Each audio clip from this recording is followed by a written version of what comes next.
The scene shifts 5 hours ago to where soldiers are working on the canal's restoration. They are trying to remove heavy trees from the canal and are urged to pick up the pace on the canal's restoration. It is said that they will send a separate group to deal with the destroyed parts of the forest. They all work diligently while Lloyd Frontera sits calmly and drinks coconut water. Queen Alicia Termina Magentano approaches him from behind and calls out to him. He admits he was caught and explains that he was just resting for a little while. She questions why he isn't keeping watch and remarks that a grandmaster like him can't even detect someone coming nearby while drinking something. What a messed up situation.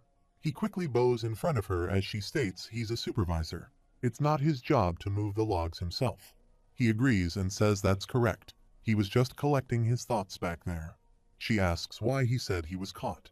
He attempts to say something while she instructs his soldier to leave them alone, and he agrees and walks away. She beckons him to come closer, stating she has something to tell him but needs to whisper. She attempts to use her blast powers, but she finds herself unable to do so and begins to tremble. She acknowledges the sensational feeling but quickly dismisses it, realizing that if she were to become his enemy, her kingdom would be destroyed.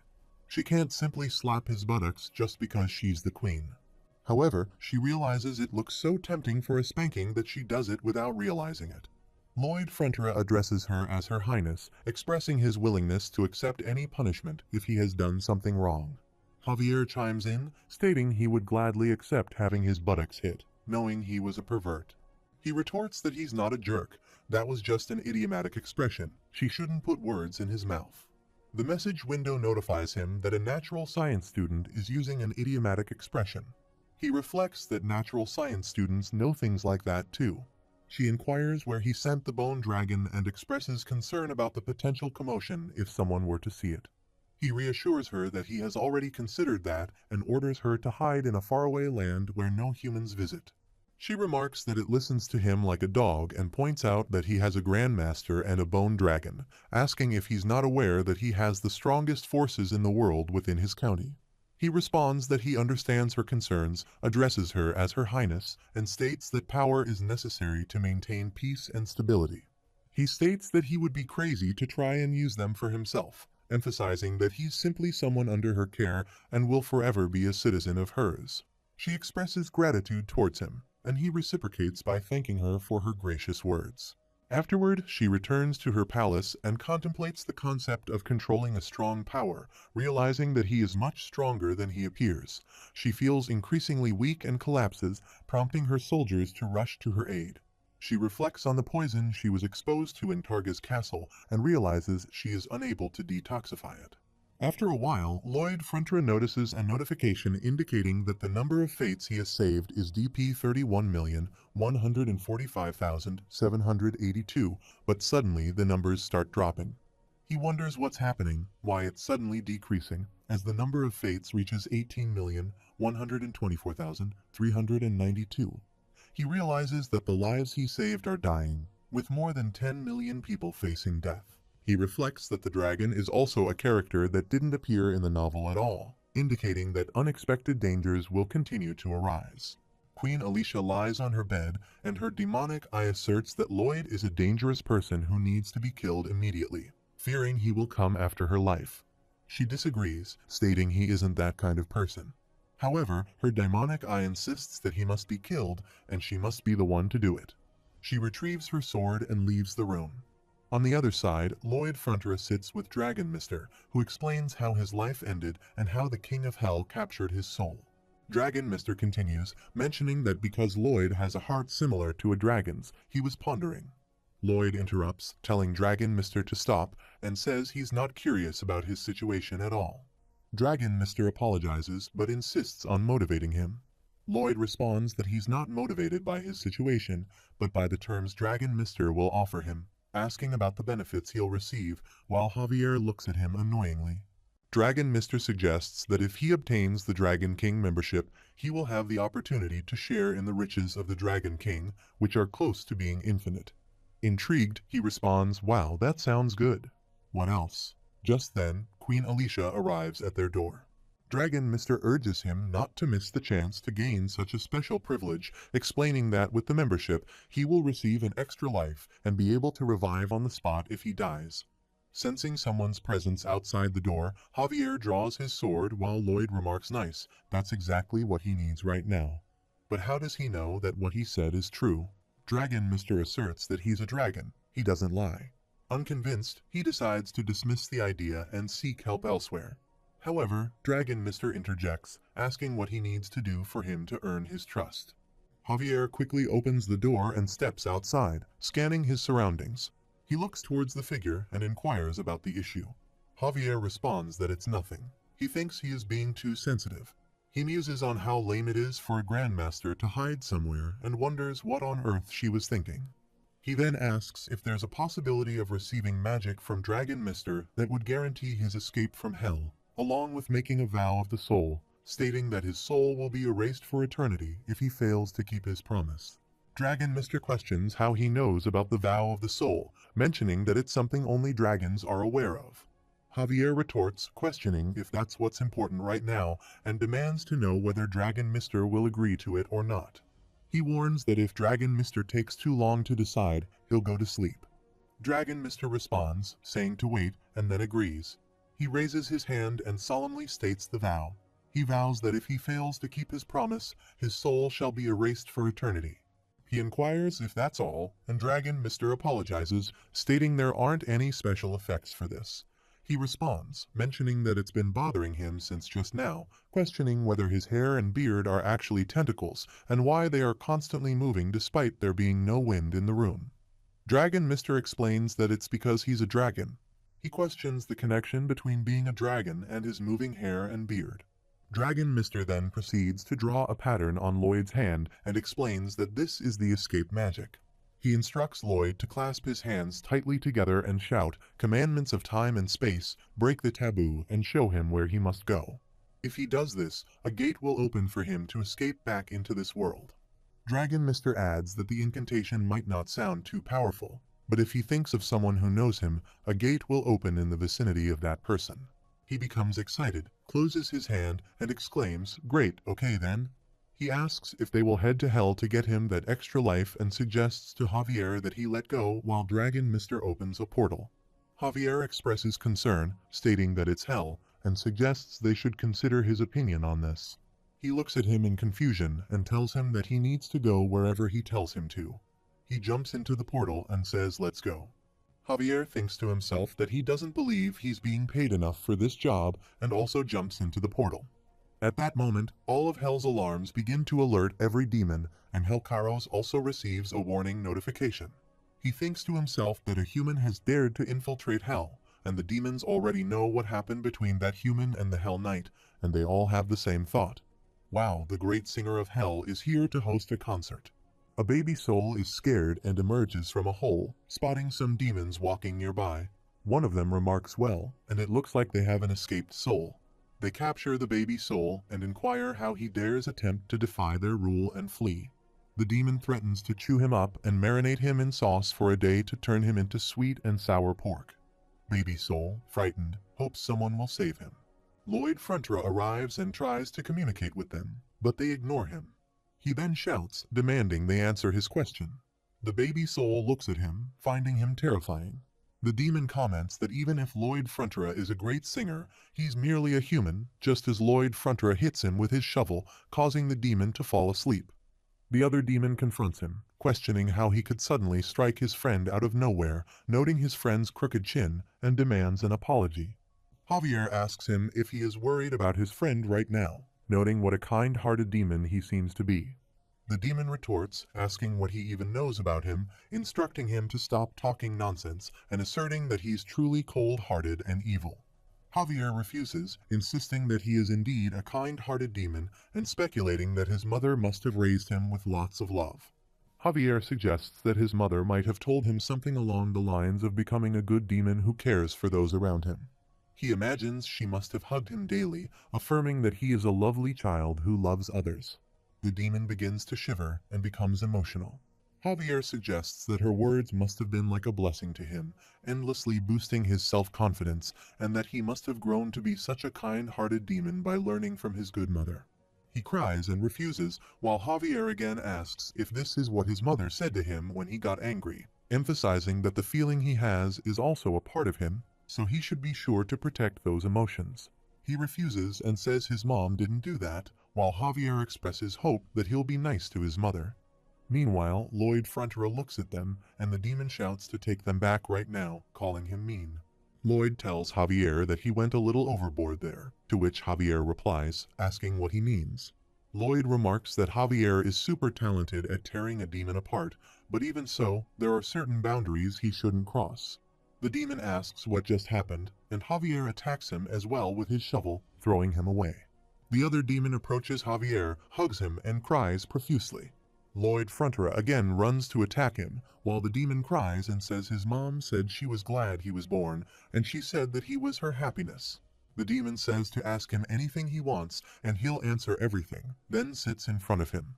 Lloyd Frontera remarks that it's great. It looks like he's finally ready to answer.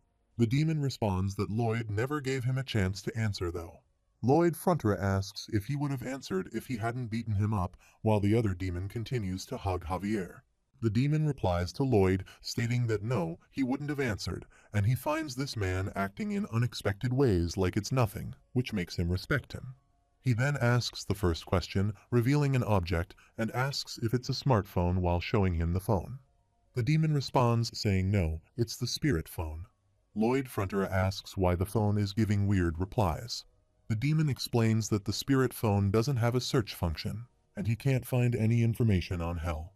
Even if he does find something, 40% of it is lies while he looks at his spirit phone. He responds, stating that if 40% of it is real information, that's already way better than the human world. The demon asks, surprised, if he saw through his lie, to which he replies that demons are just full of lies. He then asks his second question, where's the castle of the King of Hell? The demon responds that he already told him the castle is in the west and questions why he is heading to the east. He retorts that it's because the demon lied, calling him a little liar, and asks if he's happy that he's swearing at him, remarking on his behavior. He then demands that the demon tell him everything he knows about the King of Hell and about hell itself, stating that he'll berate him with swear words when they reach the castle. The demon remarks that it sounds really tempting. Then, the demon asks, by the way, since he's a human, how is he fine within the high heat flames of hell? He responds that he'll be the one to ask questions and make comments that are a little hurtful. Suddenly, the message window notifies him that the title effect has been activated. The veteran is now wearing only panties in the western country and gains 100 resistance to dehydration in all high heat areas. He asks if that is the Hell Castle, while the demon refuses. He replies, alright, they're here, as they fly there on Jigomeng. He tells Javier, let's go, and says it is time to fight the King of Hell. Javier responds, sir, he's a great singer, while a demon arrives and mentions that he said he would berate him with swear words when they got there. He responds that he doesn't want that, so the demon should get lost. The demon remarks, well, that really made him start falling in love, while the other demon waves his hand to say goodbye to Javier. They both walk towards the Castle of Hell, where two guards see them and ask what's that. Not only did they walk into hell themselves, but they're also acting all confident, if are they nuts, as they look at them.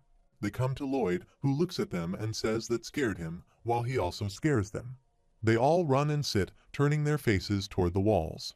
He laughs and remarks that hell is such an easy place, while Javier also chimes in, advising them to be careful as they don't know what might appear.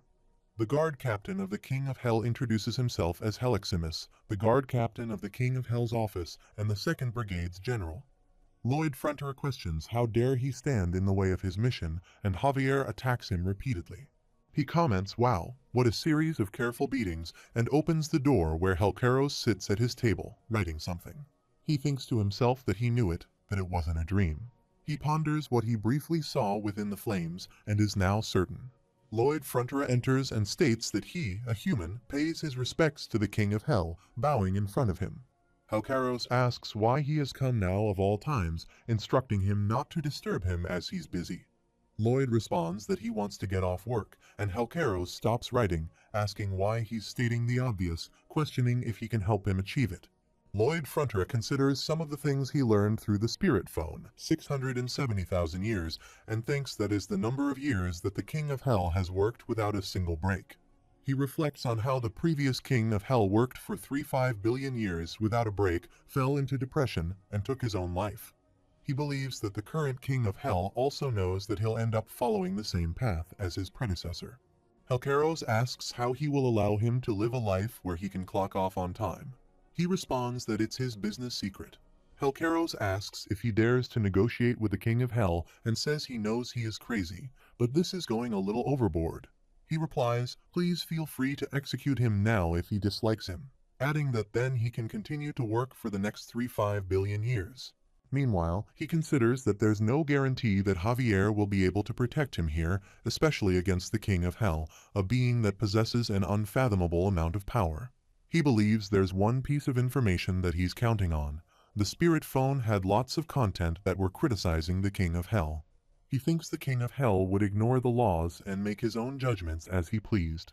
He sees a message on the spirit phone that it's shocking news that the current King of Hell has broken the laws of Hell and executed a soul, leading to the decision to take down the King of Hell. However, he realizes there isn't any solid evidence that means the King of Hell is actually someone who strictly executes laws. He decides to bet that he's an above-the-board and honest employee. After a while, Helcaros calls him, asking what Kim Suho wants. He believes he has gained the upper hand in this negotiation, understanding that the one who's more desperate is the loser. He bows and says he wants the soul of Antiques, which he has detained there, to be freed.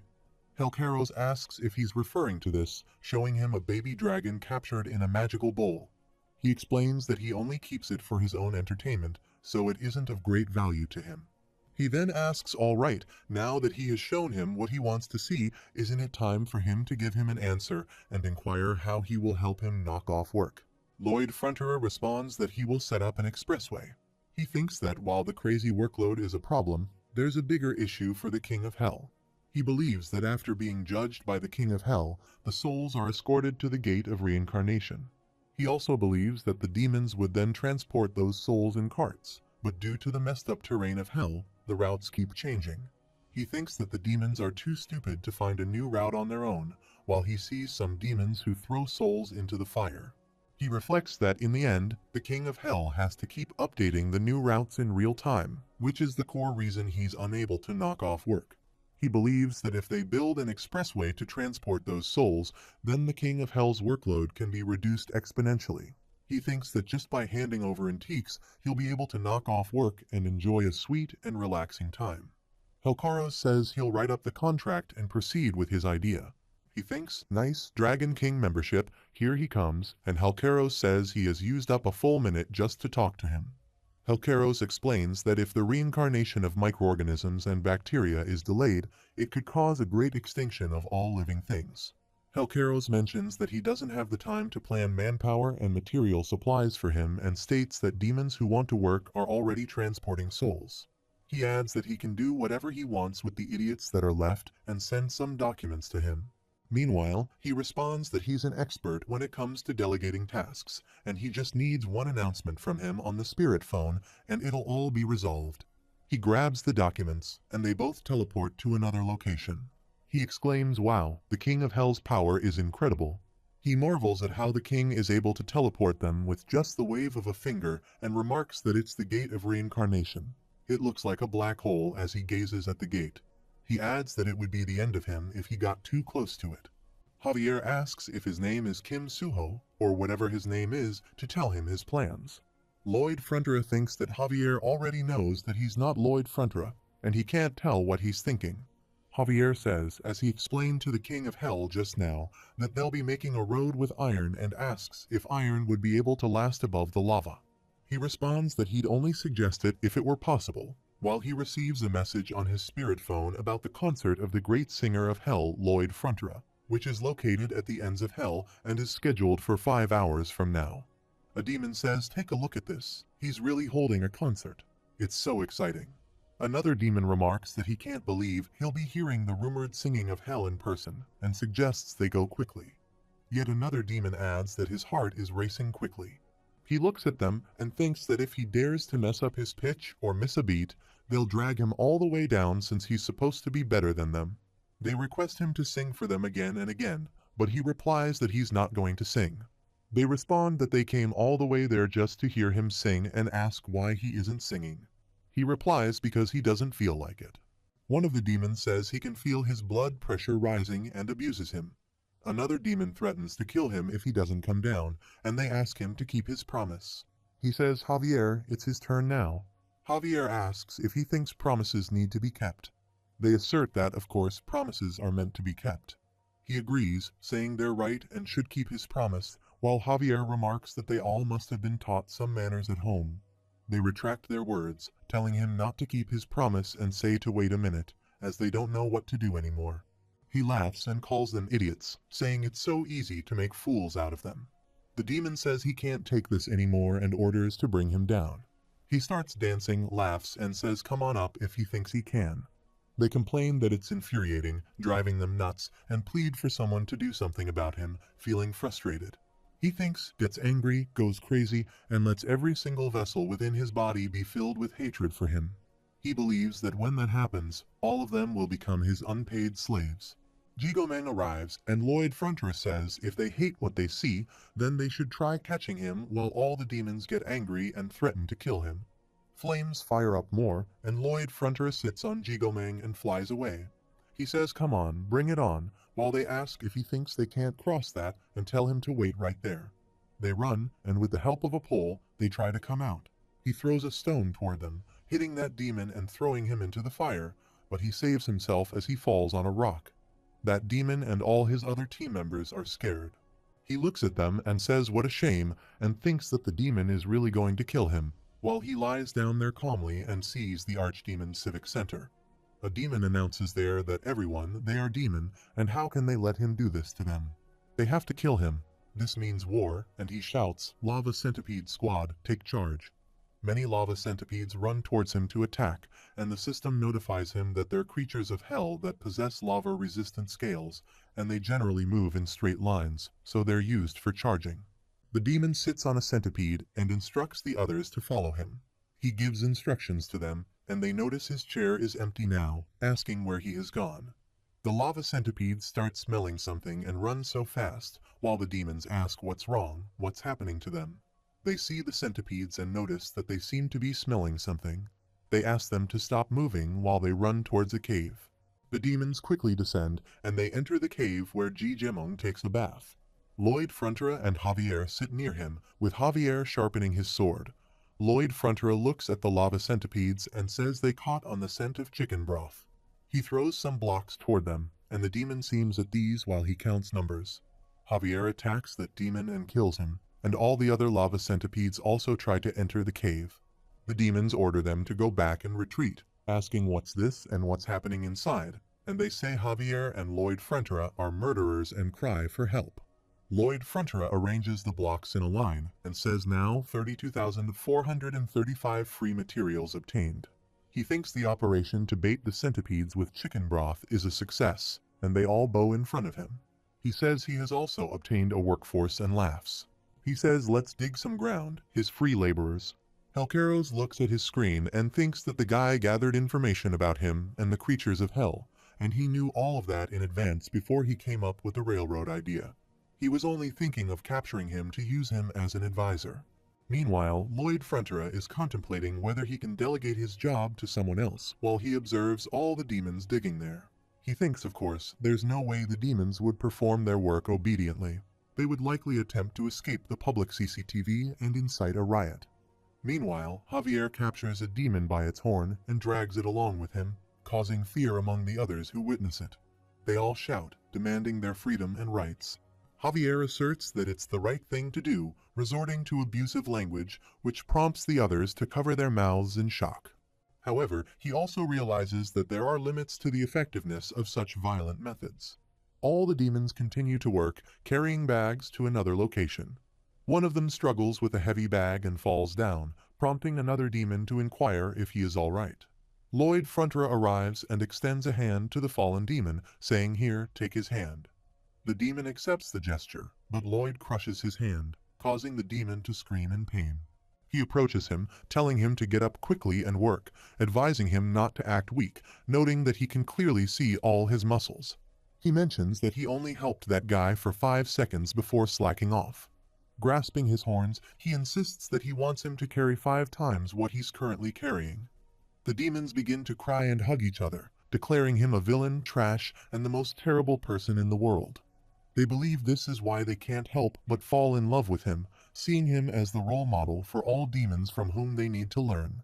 As he walks away, he believes he has successfully won over the demons' hearts. Later, he instructs them to repeat after him, emphasizing safety, while a baby demon hides, contemplating the voice he hears from somewhere. He remarks that there's no safety for demons like them and continues on his way. He adds that, of course, there won't be any breaks either, stating they can rest after they're dead. The baby demon becomes angry and questions why that bastard is here. The scene shifts to a few years ago in Frontier territory. There, he contemplates one day randomly losing his body. His body feels cold, and his soul looks at his body, wondering who that bastard is. He shouts at the figure, demanding his body back and hurling insults. He attempts to attack his body, but a shield appears to stop him. Confused, he asks how this happened and questions the identity of the figure, whether they are a wizard or a demon. His body responds, irritating him with its tone, stating that he already knows this message. He wonders if the figure is just some crazy bastard and notices a Grim Reaper, which frightens him. Javier also arrives at the scene. The Grim Reaper inquires about the situation, addressing him as Chief and explaining that he is out on a business trip due to a report from the Soul Sensor. However, he notes that the soul's color is strange red. The Grim Reaper further states that the soul is not registered as scheduled for death, which is unusual.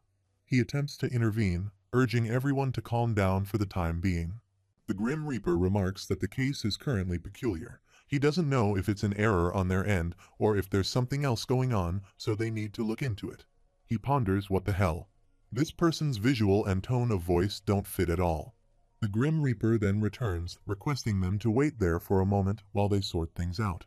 He reflects on how he spent his time, neither alive nor dead, around the bastard who stole his body for a few years. He observes his body shivering as he walks with Javier.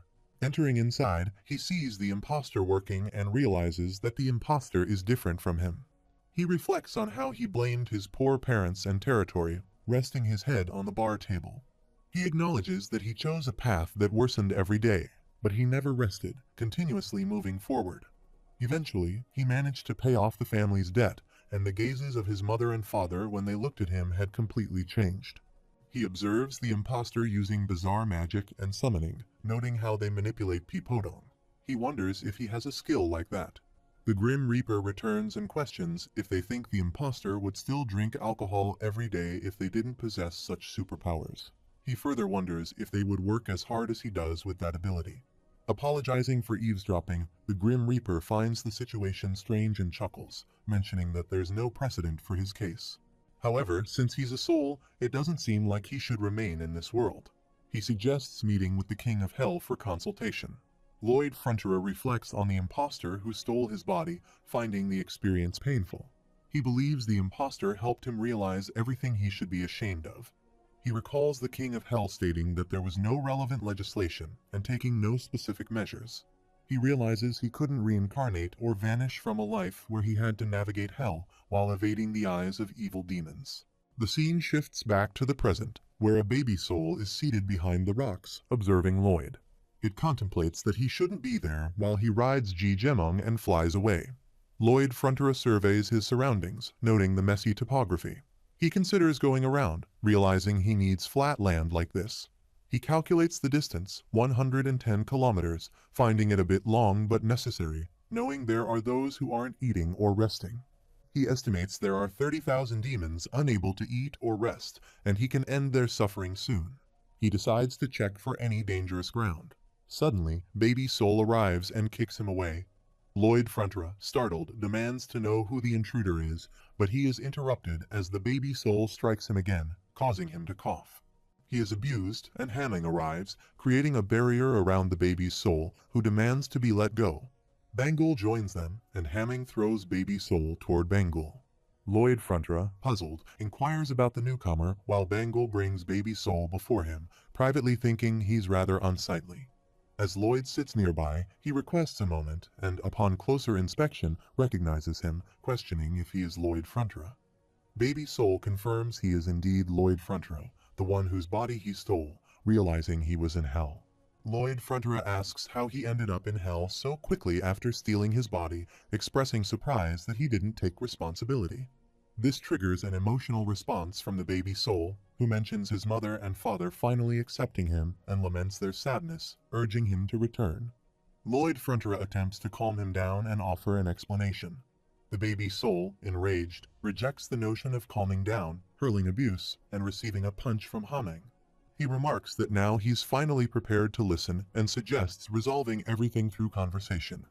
The baby soul, still under attack, questions the concept of conversation, accusing him of being a gangster, a body thief, and a beastly figure.